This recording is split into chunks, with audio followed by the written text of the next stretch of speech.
Tinokudokesai mabuja akanaka. Nyasi tanongewa nhau asi munatirekerera. Maricho. Nyasi nhau dzozuva rechimakumi mairi nopfumba mwedzi uno Nyamavhuvhu dzasvika dzakamira dzakadari. Kutanda bato CCC ragoita mureketo nyasi noanakadzitape rikareketa iro kutoti riri kuramba sarudzo dzese dzakaitiwa kubvira kumakanzura kusvikira kwapurezidendi ko riri kubvuma baa zvese zviripo, kunyangwe vamwe wavo wakanzi wa21 nokutoti zvese zvakange zvaitika musarudzomo paribe chisvinu kambwa kasauti. Ipapa tatomirira kuti tione kuti zvinenge zvitekaira sei, nokuti pano gwaro raburitsiwa novamwe rikunzi ndiro gwaro roCCC riri kuronga kuenda kudare guruguru romunyika noringano zvobombero romutemo Constitutional Court, uko oneke kwakaringana nayo rukumaraba achiita zvokutonga zvache. Taakundomirira kuona kuti anenge achizvitekaidza sei. Apawo kare kumwe kusaiti bato roCCC riri kumira kupusha kutoti kuitiwe sarudzo itsva rareketa iro kutoti sarudzo dzavari kuda dzinenge dzakatsigirwa dzichiringiwa kutekaidziwa kwadzo no SADC novamwe wopasi rese wagototi ZEC inofanira kuti ipatsanuwe igwarashiwe chaiko kutosiyiwa pasina kana munhu mubodzi aripo pane waripo izvezvi, kuitira kuti sarudzo dzibudike zvisvinu dziine zvinhu zvakakwana zvinoita kuti gutsa ruzhinji riitike. Taringa manje kuona kuti zvinenge zvimbotekaira sei. Tinenge tichikunyepai. Tati tikunyepeika makuhwa ari kuitiwa nomanyepo ari kuitiwa nohurumende yedu, wachireketa iwo kutoti wana Jakaya Kikwete wakauya nonyaya yokuti ZEC yaburitsa sarudzo dziri kurambiwa noCCC, manyepo makukutu, manyepo anonyadzisa, waribeka naganda kuusu wanhu wano kuti wanonyepa zviri pachena. Izvezvi tiri kunyepa zviri pachena chaizvo dzochokwadi kutoti ndiwo wakanyora tsamba mazuva mairi sarudzo dzisati dzasvika musi wa21 wokumwedzi uno, wakakumbirawo SADC Council of Elders kuti igouya kunyika kowashanyira panguva yesarudzo. Saka iwo Council of Elders no SADC ndiwo wakaronga kuti wazouye wachitanda kuuya zuva ranozuro. Mukatombwa wanenge ari kureketa iye kutoti ana Jakaya Kikwete wauya nonyaya kuti kwaitika manyongori kusarudzo, manyepo makukutu, asi iwo wakuru wehurumende kutoreketa kutoti wanga wazviziva kare kutoti zvichanetsa, waakutsvaka kuti mbane achazuva randotsira imbwa dzinenge dzaakuuya nokutoti wanenge wakaita kunyangariwa. Rekai tione kuti inopera yakaita sei iyoyo. Wakikwete wariba wakureketa kuti izvezvi wanenge wachinyatsoita nozvei zvimwe zvacho, asi tinenge tichindokunyepa ipo zvinenge zvaburikira. Takaringana nozvosarudzo hurumende iya iri kuramba ichiita kupaumba idi. Rekai zvizoreketiwa kuti kwai ukandoona uri wega wega unonangidzira wamwe wese kuti ndimi makanyangara ndiwe musvinu basi, bvoziva kuti ndiwe wakaita kunyangara wamwe wese wasvinu. Izvezvi hurumende kwai yagodedza mumiriri wenyika dzokuEurope EU ambassador kuti auye agorekete kuti sei wakagonyora tsamba wachinyora gwaro rezvawakaringa kuona pasarudzo EU observer mission yawo kuti yakatekaidza basa racho sei. Unotosaya kuti saka waroda kuti aite sei, nekuti zvawakaita ndizvo zvakaitewawo pokare noSADC ndizvo unobva waona kuti heno mabi angu wendo huno kabanga kutoita kusiyiwa nyika yamanjonjo chaimo. Rekai tigoramba takaringa kuti wanenge wachiita sei. Waramaposa nyasi wagomira wachibvunziwa naanakadzitape womunyika mavo, ndipo munotoona kuti dzimwe nyika idi dzakaita kubudirira kuenda mberi. Wanakadzitape wabvunza kuti kweimi makagokorokotedza sei, zvikanzi aiwa inyaya yekuti ZEC yangandoburitsa kuti ndiye ahwina, saka ndobva taita makorokoto kuti ndiye akabuриtsiwa noZEC. Asi dzimwe nyaya dzese tiri kudziziva kuti dziripo, taakumirira manje kuti dzipedziwe kuzumiwa nokuferefetiwa nokudini tozoita kugara pasi kana taziva kuti zvakamira sei. Muno matoona kuti wanenge wakatiita kufoni honzi matikanga mwachere kutiita makorokoto kwedu uno takahwina kamutiitei makorokoto imi. Rekai tione kuti zvinopera zvakaita sei ipapo, asi kumberiku aiwa kuno nyaya. Wotimpa chedu wagotoreketa ipapa kutoti zvimwe zvinhu zvavari kuboya panyaya dzosarudzodzi zvakaita kunyangara. Waboya izvezvi kutoti kwai kuno vanhu vanosvika churu 150 anosere 158,000 vari munzvimbo dzemaconstituency dzinoita 40 kudunhu roManicaland pabodzibono Midlands. Kwai vanhu vawa mavhoti aya ari kuerengiwa nozeki akabuditsiwa ari kutekairirana bazvo svinu nhamba yevanhu vakavhota vari mugwaro rovavhoti. Izvi zvakaita kunyangara, ndosaka zeki kaaisiri kubuditsa gwaro rovavhoti racho ravakaseenzesa racho, vari kuribuditsaba kuti murione kuti aiwa njoriri gwaro riri.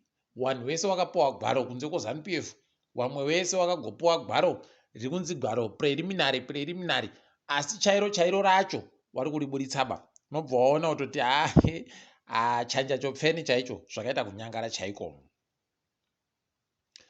Apawo woZANU-PF wawa kusaya kana ganda kuusu kwacho unobva wakusaya kuti kuita sei. Wagotoburika iwo wachiseenzesa Herald kureketa kuti kwai Dr Mumba anozikana kuti murwere wepfungwa nokudini. Manyadzo yakadaro nonyaya chete yekuti areketa chokwadi wajaira kubhabhadziwa kamu. Kuno hwendo huno aiwa masamba yakaita kuchinja. Wakaita kubopa pfene nomubvana waro.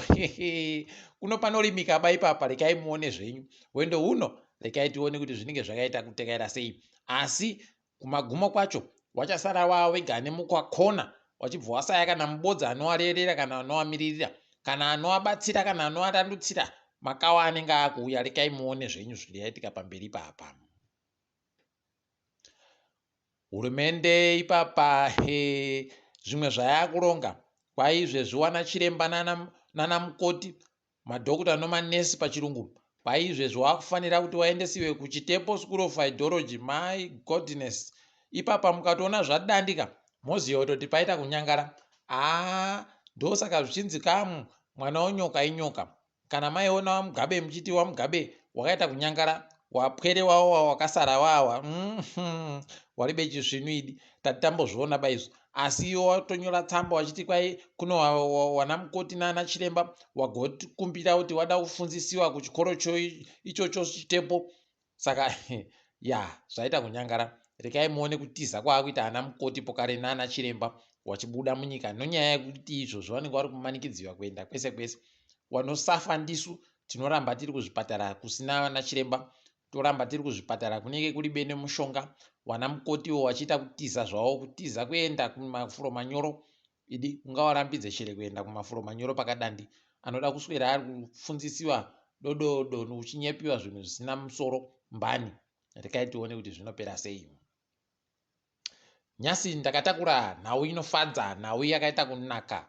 Ipapa Hubert mudzanire anozviti Hubert Enjere agobvisiwa kamu uambasada hwaanga apuwa naiye Fortune Charumbira. Kwakapinda bhurumu itsva, mutsvairo uri kutsvaira zvisingaite ipapa. Pokare nandamuka marimo wese wakwachamuhwa kuPan African Parliament kwawanga waendesiwa ikweyo.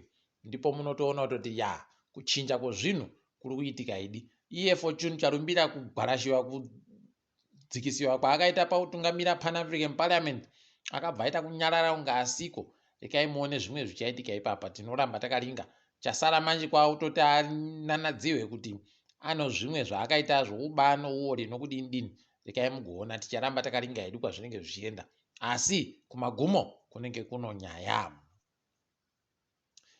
Tikaringa hedu zvimwe kwai mari yomunyika yagwa pakurema kwayo yakutenga dhora ribodzi rekuAmerica kana iyo yasvika pamadhora anoita zviuru 4,604 $4,604 for $1 pachirungu. Ipapa wagoreketayo kutoti musika wavo wapa mari inoita zviuru 545 $545,000 pachirungu kumakambani nowanhu.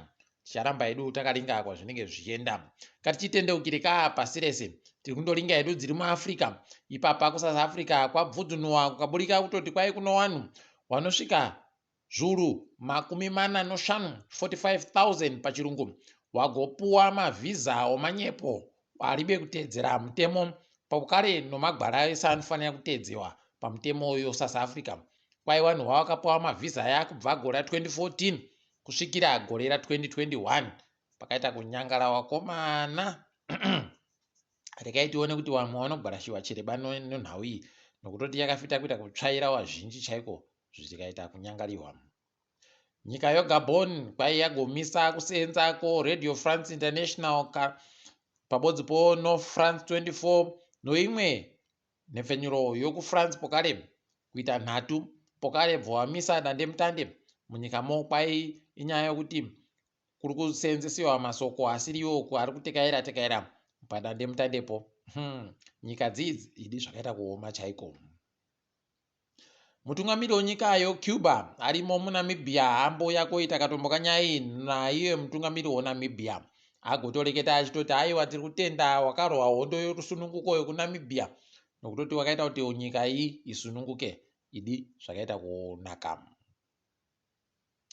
WokuEthiopia kwai anga ari kutungamira dunhu Oromo ipapa kwai agototi ndichazvidaba atoita kusarenda bva atiza ache kuenda kopotera kunyika yoAmerica. Zvawo abi edu atonaka uyo aenda anota atogara mugarisika dododo zvachari kweiwe kuAmerica koko unenge uchitambirisiwa bakani. Rekai tione kuti zvinopera sei. Asi tai hondo yokuEthiopia iyi yaita kukuwa. Kenya yaingidzira mari inotambirwa mabasa warayiridzi. Kwai ipapa warayiridzi waingidziwa zvikamu zvipfumbamwe nokadimbu kubva muzana 9.5% pachirungu kuti makorokoto. Kahatikidzwa kanyasi nyika yoMali yabvuma kutoti aiwa wari kuti ndisu masoja United Nations aiwa ngaaburike hawo, asi iyo United Nations wabasa wayo wawo noofisi dzawo wanosara warimo munyikamo. Pakaita kuoma heno kuti zvichanakira wanhu chete kana kuti zvichaita kuwanyangarira tinenge takandolinga kuti zvinenge zvipera sei. Tiri ipapo mabuja, rekai tigumire pano kwanyasi tichipete zvitauro. Ndini wenyu Mhanduwe WeNhau, motirekerera nokunongehwa.